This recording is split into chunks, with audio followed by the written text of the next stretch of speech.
আসসালামু আলাইকুম সুপ্রিয় শিক্ষার্থীরা, শহীদ আইয়ুব মুসা মেমোরিয়াল ডিগ্রি কলেজের পক্ষ থেকে অনলাইন ক্লাসের জন্য ধন্যবাদ জানাচ্ছি। আমি মোহাম্মদ আব্দুল খালেক, বাংলা প্রভাষক, প্রচুর কলেজ। আমি গত ক্লাসে তোমাদের দেখিয়েছিলাম বঙ্কিমচন্দ্র চট্টোপাধ্যায়ের বিশেষ প্রবন্ধ বাংলা নব্য লেখক দিকে প্রতিনিবেদন। এইখানে আমি দেখিয়েছিলাম বঙ্কিমচন্দ্রের কবি পরিচিতি, তার সাহিত্য সম্রাট ভাবের ইতিহাস, তার পেশাগত জীবনে তিনি কি ছিলেন, তার বিখ্যাত উপন্যাসগুলো, এগুলো আমি গত ক্লাসে দেখাইছিলাম। বাংলা নব্য লেখকদের প্রতি কবির কয়েকটা অনুরোধ বা আবেদন আছে, সেগুলো আমি একটা একটা করে তোমাদের ব্যাখ্যা করেছিলাম। তার ভিতরে রয়েছে যশের জন্য লিখবেন না, টাকার জন্য লিখবেন না, যদি মনে এমন বুঝিতে পারে যে লিখিয়া দেশের বা মনুষ্য জাতির কিছু মঙ্গল সাধন করতে পারে অথবা সুন্দরতা সৃষ্টি করতে পারে, তবে অবশ্যই লিখবেন। গত ক্লাসে দেখাইছিলাম যা অসত্য, ধর্মবিরুদ্ধ, পরনিন্দা, পরনিপীড়ন, সেগুলো সে বিষয় না লেখার জন্য দেখাইছিলাম। যা লিখবেন তা হঠাৎ ছাড়াইবেন, কিছুকাল ফেলিয়া রাখবেন, কিছুকাল পরে সংশোধন করে করিবেন, তাহলে দেখবেন প্রবন্ধ অনেক দোষ আছে। কাব্য, নাটক, উপন্যাস 2-1 বছর ফেলিয়া রাখিয়া তারপর সংশোধন করিলে বিশেষ উৎকর্ষ লাভ করে। যারা সাময়িক সাহিত্যের কাছে ভর্তি তাদের পক্ষে এই নিয়ম রক্ষাটি ঘটে ওঠে। সেই জন্য সাময়িক সাহিত্য লেখকের পক্ষে অবনতি করে। এখানে বলছে হঠাৎ করে লিখে সেটা সাথে সাথে না ছাপাইবার জন্য কবির অনুরোধ, কিছুদিন বা কিছু সময় ফেলে রাখলে তার থেকে কিছু শব্দ চরণ কিছু সংস্করণ করা যায়, বাদ দেওয়া যায় এবং নতুন সংশোধন করা যায়, তাহলে লেখাটা আরো কি সুন্দর হয়ে যায়। এজন্য আমরা যখন কবিতা বা প্রবন্ধ, উপন্যাস যেসব কবি বা সাহিত্যিকরা লিখবে তাদের প্রতি কবির অনুরোধ হচ্ছে হঠাৎ করে না ছাপাই কিছুদিন রেখে দিলে তাতে অনেক উৎকর্ষ বা নতুনত্ব চলে আসবে, যার ফলে লেখাটি সবার প্রিয় হয়। তারপরে পরের পয়েন্টে বঙ্কিমচন্দ্র চট্টোপাধ্যায় বলছে যে বিষয়ে যার অধিকার নাই সে বিষয়ে ও হস্তক্ষেপ অকর্তব্য। এটি সোজা কথা, কিন্তু সাময়িক সাহিত্য আমার যে বিষয়ে জ্ঞান নাই, যে বিষয় সম্পর্কে আমি বিস্তারিত জানি না, সেই বিষয় নিয়ে আমার কবিতা, গল্প, প্রবন্ধ সেগুলো না লেখাই ভালো। কিন্তু সাময়িক সাহিত্য বলতে যে সাহিত্যটা হঠাৎ করে যারা কিছু লেখক আছে সমাজে, যাদের লেখাটা হঠাৎ করে অনেক জনপ্রিয় ওঠে, কিছুকাল পরে দেখা যায় সাহিত্য বা গল্প বা কবিতার কোনো খোঁজ পাওয়া যায় না। এই জন্য লেখক বলতে সাময়িক সাহিত্যের পক্ষে এই নিয়মটি রক্ষিত হয় না। এই জন্য আমরা যে বিষয়ে আমাদের অধিকার আছে, যে বিষয় সম্পর্কে সম্মুখ জ্ঞান আছে, যে বিষয় সম্পর্কে আমাদের কাছে যথেষ্ট প্রমাণ আছে, সে বিষয় নিয়ে আমরা গান, কবিতা বা সাহিত্য রচনা করা উচিত। এটা বঙ্কিমচন্দ্র চট্টোপাধ্যায়ের অনুরোধ যারা নতুন লেখক তাদের। পরে আমরা দেখব বিদ্যা প্রকাশের চেষ্টা করিবেন না, বিদ্যা লাগিলে তা আপনি প্রকাশ পাই, চেষ্টা করতে হয় না। বিদ্যা প্রকাশের চেষ্টা পাঠকের অতিশয় বিরক্তিকর এবং রচনার পরিপাট্যের বিশেষ হানি জানায়। এখনকার প্রবন্ধে ইংরেজি, সংস্কৃত, ফরাসি, জার্মান কোটেশন গুলো দেখতে পাই, যে ভাষা আপনি জানেন না, পরের গদ্যের সাহিত্যের সেই ভাষা হইতে কদাচ উদ্ধৃত করিবেন না। একেবারে স্পষ্ট কথা।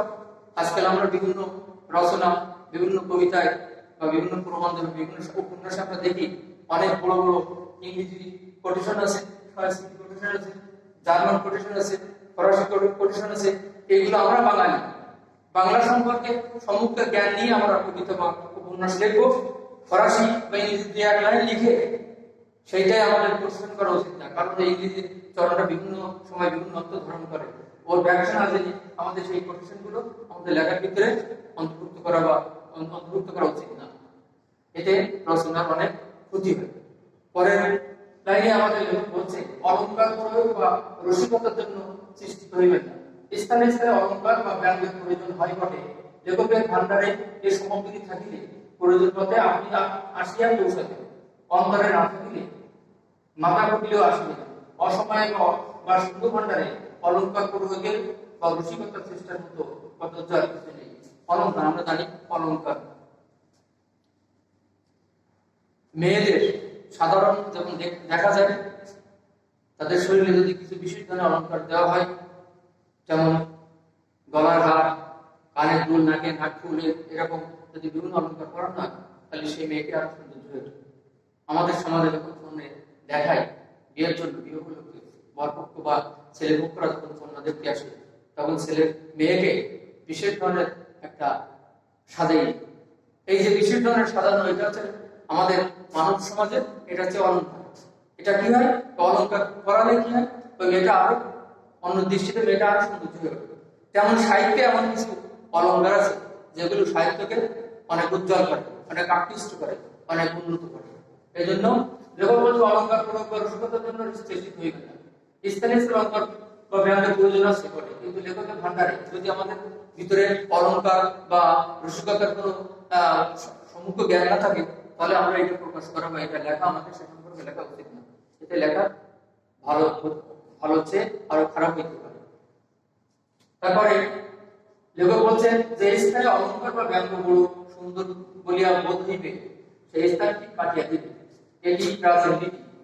আমি সে কথা বলি না, কিন্তু আমার পরামর্শ এই যে সেই স্থানটি বন্ধুবর্গকে কোনো পড়িয়া শোনাইলে যদি ভালো না থাকে তবে দু চারিবার পড়িলে লেখকের নিজেরই আর ভালো লাগিবে না, বন্ধুবর্গের নিকট করিতে লজ্জা করিবে, তখন কাটিয়া দিবে। ছন্দ অলঙ্কার, আমরা আগে বলছি ছন্দ অলঙ্কার আমাদের সাহিত্যের একটা বড় বিষয়। আমরা যখন তোমাদের বাংলার দ্বিতীয় পত্র পড়াবো তখন সেখানে আমরা ছন্দ অলঙ্কার সম্পর্কে আলোচনা করব। এটা ছন্দ অলঙ্কার সাহিত্যকে আরো উন্নতি করে, সাহিত্যকে মার্জিত করে, সাহিত্যকে আকর্ষণীয় করে। এই জন্য লেখক বলছেন যে স্থানে স্থানে এক একটা লিখে যদি বন্ধুবর্গকে শোনায়, বন্ধুবর্গ যদি ভালোবাসে তাহলে ওই লেখাটি আমার মনে করতে ভালো হয়েছে। আর বারবার পড়িলে ওই লেখাটি যদি নিজের কাছে ভালো মন্দ হয়, নিজের কাছে যদি খারাপ লাগে তাহলে বন্ধুবর্গকে শোনাবার দরকার নেই, ওই লেখাটি এমনি কেটে দেবে। লেখক পরামর্শ এই জন্য বলছেন কি, যদি ভালো না হয়ে থাকে তবে দু চারবার পড়িলে লেখকের নিজেরই আর ভালো ভালো লাগিবে না, বন্ধুবর্গের নিকট পড়িতে লজ্জা করিবে, তখন আর নিজেই কাটিয়ে দেবে। এটা হচ্ছে লেখকের। তারপরে সকল অলঙ্কারের শ্রেষ্ঠ অলঙ্কার সরলতা। যিনি সোজা কথায় আপনার মনের ভাব সহজে পাঠককে বোঝাইতে পারেন তিনি শ্রেষ্ঠ লেখক। কেননা লেখার উদ্দেশ্য পাঠককে বোঝানো। এখানে লেখক স্পষ্ট করে বলছেন যে আমরা যত ছন্দ অলঙ্কার, যত কুটির ভাষা বা কঠিন ভাষা দিই না কেন, লেখক বলছেন লেখকের ভাষায় সকল অলঙ্কারের শ্রেষ্ঠ অলঙ্কার হচ্ছে সরলতা। একটা লেখা যাতে সহজ বা সহজবদ্ধ হয়, বা যে আমার লেখাটা পড়ে যেন সহজে কেউ বুঝতে পারে, এটা হচ্ছে আমার সবচেয়ে বড় অলঙ্কার। আমার লেখা পড়ে যদি কেউ বুঝতে না পারে, বুঝতে কষ্ট হয়, তাহলে সেক্ষেত্রে আমার লেখাটা দুর্বোধ্য হয়ে যাবে। এটা লেখকের কাম্য নয়, এটা যে সাহিত্য রচনা করবে তার কাম্য নয়। এই জন্য আমাদের সকল অলঙ্কারের শ্রেষ্ঠ অলঙ্কার কিন্তু সরলতা। সহজ কথায়, অল্প কথায় যদি মনের ভাব প্রকাশ করা যায় এবং সহজ যারা পাঠক আছে তারা যদি বুঝতে পারে সহজ কথায়, তাহলে সেইটা হচ্ছে তিনি হচ্ছে সমাজের শ্রেষ্ঠ লেখক। লেখকের কথাই।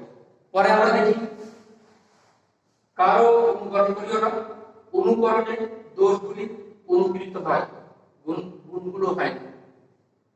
অমুক ইংরেজি বা সংস্কৃত বা বাংলা লেখক এরূপ লিখে আছে, আমি এরূপ লিখিব, এই কথা মনে স্থান দিব না। লেখকের কথা অনুকরণ করার জন্য, অনুকরণ না করার জন্য। কেউ যদি অন্য একটা কবিতা লেখে, সেই কবিতা লিখে তদুপ লেখো এমন আশা করা যাবে না। আমার মনের মতন করে, আমার শব্দ ভান্ডার থেকে আমি সরলতা দিয়ে, ছন্দ অলঙ্কার সাজিয়ে লেখাটাকে সুন্দর করে উপস্থাপন করবো, তাহলে আমার নিজের মতন লেখাটা প্রকাশিত হবে। অন্যকে অনুসরণ করলে সে লেখা কখনো লেখকের অন্য পাঠকের কাছে ভালো হয় না, বা লেখকের পাঠকের কাছে আকৃষ্ট হয় না। পরে লেখক বলছেন যে কথা প্রমাণ দিতে পারবেন না তা লিখতে হবে। প্রমাণগুলি সংযুক্ত করা সকল সময় প্রয়োজন হয় না, কিন্তু হাতে থাকা যায়। আমি একটা গল্প, কবিতা, ইতিহাস লিখতে গেলে, একটা রচনা লিখতে গেলে যেগুলো ঐতিহাসিক কিছু কিছু প্রমাণ দেওয়া লাগবে, ঐতিহাসিক কিছু কিছু প্রেক্ষাপট আমার সাহিত্যের ভিতরে প্রবেশ করাতে হয়, আমার লেখার ভিতরে প্রবেশ করাতে হয়। যে সাহিত্য বা ইতিহাসগুলো যেগুলো আমি সাহিত্যের ভিতরে দেবো সেই সম্পর্কে আমার সম্মুখে জ্ঞান থাকা লাগবে, আমার হাতে প্রমাণ থাকা লাগবে। প্রমাণ সবসময় আমাদের প্রকাশ হয় না। প্রমাণগুলো আমাদের সবসময় হাতে থাকা চাই। প্রমাণ না থাকলে কোনো কেউ যদি বুঝতে না পারে, কোনো ইতিহাস সম্পর্কে যদি আমাকে জানতে চাই, সঙ্গে সঙ্গে আমার ভান্ডার থেকে বা আমার নিজ জ্ঞান ভান্ডার থেকে আমি প্রমাণগুলো জনগণের বা পাঠকের দিতে পারবো, তাহলে লেখাটা লোক সহজে বুঝতে পারবে, পাঠকেরা সহজে বুঝতে পারবে। লেখকের সর্বশেষ কথা, বাংলা সাহিত্য বাংলার ভাষা, এই নিয়মগুলো লেখক দিকের দ্বারা রক্ষিত হয়ে যাবে, বাংলা সাহিত্যের উন্নতি বেগে হইতে পারবে।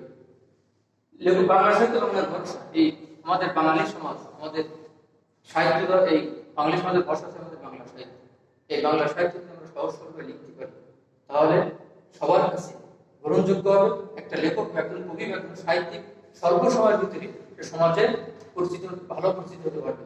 এজন্য আমাদের সবসময় বঙ্কিমচন্দ্র চট্টোপাধ্যায় বাংলা যারা নতুন লেখক বা নতুন সাহিত্যিক আসবে বা লেখা অফার যাবে, লেখা চর্চা করে গবেষণা করে, তাদের পক্ষে বঙ্কিমচন্দ্র চট্টোপাধ্যায়ের কয়েকগুলো যে নিবেদনগুলো, এগুলো যদি আমরা মেনে চলি বা আমরা অনুসরণ করি, তাহলে আমাদের লেখাগুলো সুন্দর হয়ে উঠবে।